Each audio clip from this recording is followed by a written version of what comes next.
எங்கேயாவது 10 லட்சம் 20 லட்சம் பிடிச்சா இல்ல 1 கோடி பிடிச்சா அமலாக்கத்துறை, சிபிஐ, ஐடி எல்லாம் ரைடு போறாங்கல்ல.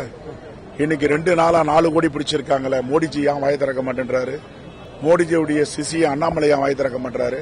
இந்த 4 கோடி யாரோடைய பணம்? எப்படி வந்தது? தேர்தல் நேரத்தில், அதுவும் காங்கிரஸ் வேட்பாளர் நிக்கிற திருநெல்வேலியில வருந்திருக்கு. எதற்காக நடவடிக்கை இல்ல, மௌனியா இருக்காரு, அமைதியா இருக்காரு.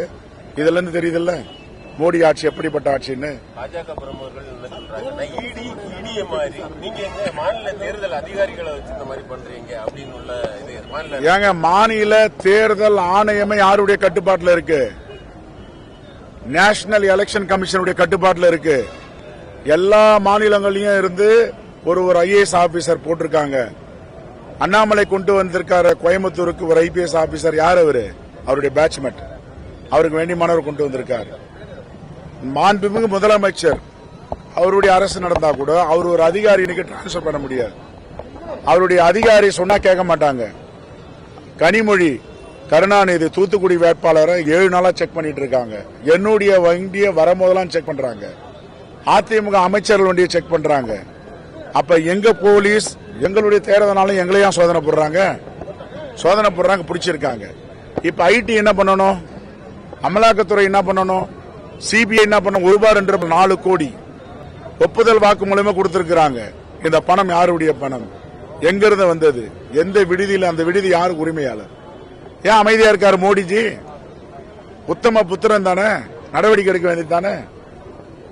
பாஜக மாநில தலைவர் அண்ணாமலை கூட பணத்தை இல்லாமல் தேர்தலை சந்திப்பேன்னு கூறியிருந்தாரு. ராஃபல் வாட்ச் கட்டிட்டு இருப்பாரு. 5 லட்சம் ரூபாய் வீட்டு வாடகையில் இருப்பாரு.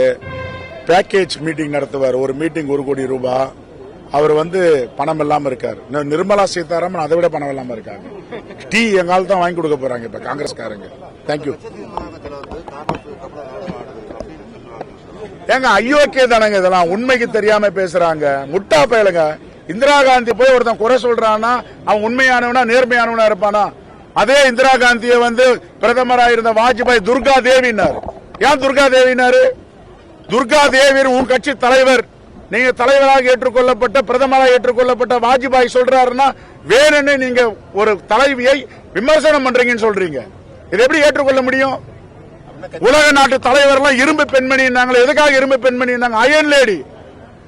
எதுக்காக நோய்வாய்ப்பட்டு இருந்தாங்களா? நம்ம இந்த நாட்டுக்காக தன்னுடைய உயிரை குடையாக கொடுத்தவர். இனிமே இந்திரா காந்தியை பத்தி மோடியோ யாராவது பாஜக தலைவரை பேசினார், குறை சொன்னார்கள் என்றால் வேறுவிதமான போராட்டங்களை கையில் எடுப்போம். அறிவு இல்லை. கச்சத்தீவை கொடுத்தார் அப்படின்னா எடுத்தது என்ன? வெஜ் பேங்க் ஒன்று இருக்கிறத பத்தி ஏபிசிடி தெரியுமா இவர்களுக்கு? உலகத்தையே இல்லாத கனிம வளங்கள், கடல் வளம் இந்திரா காந்தி இலங்கைக்கு இருந்து பெற்றுக் கொடுத்திருக்காங்க. இன்னைக்கு ஆயில் ஏற்றத்துக்கு மோடிஜியுடைய அதிகாரிகளும் அமைச்சரும் போய் ஆய்வு பண்ணிருக்காங்களோ, உலகத்திலேயே இல்லாத ஆயில் குரூட் அங்க இருக்கின்றாங்க. இதெல்லாம் உண்மைக்கு புறம்பாக தியாகம் செய்த தலைவி எங்களுடைய அண்ணன் இந்திரா காந்தியை பற்றி குறை சொல்வதற்கு அவர்களுக்கு எந்தவித தகுதியும் கிடையாது. வெஜ் பேங்க்ல எவ்வளவு மீன் வளம் இருக்கு தெரியுமா? இப்ப என்ன 7 லட்சம் தமிழர்கள் அங்க அமைதியா வாழ்ந்துட்டு இருக்காங்க இலங்கையில. அவர்களுக்கு உலை வைப்பதற்கு இங்க எப்படி சிறுபான்மை மக்களுக்கு, இஸ்லாமியர்களுக்கு, கிறிஸ்தவருக்கு எதிராக அரசியல் பண்றாங்களோ, இப்ப இலங்கை தமிழருக்கு எதிராக அரசியல் செய்வதற்கு, அவர்களை நாடு விட்டு வெளியேற்றுவதற்கான வேலையை மோடியும் பாஜகவும் கையில் எடுத்திருக்கு.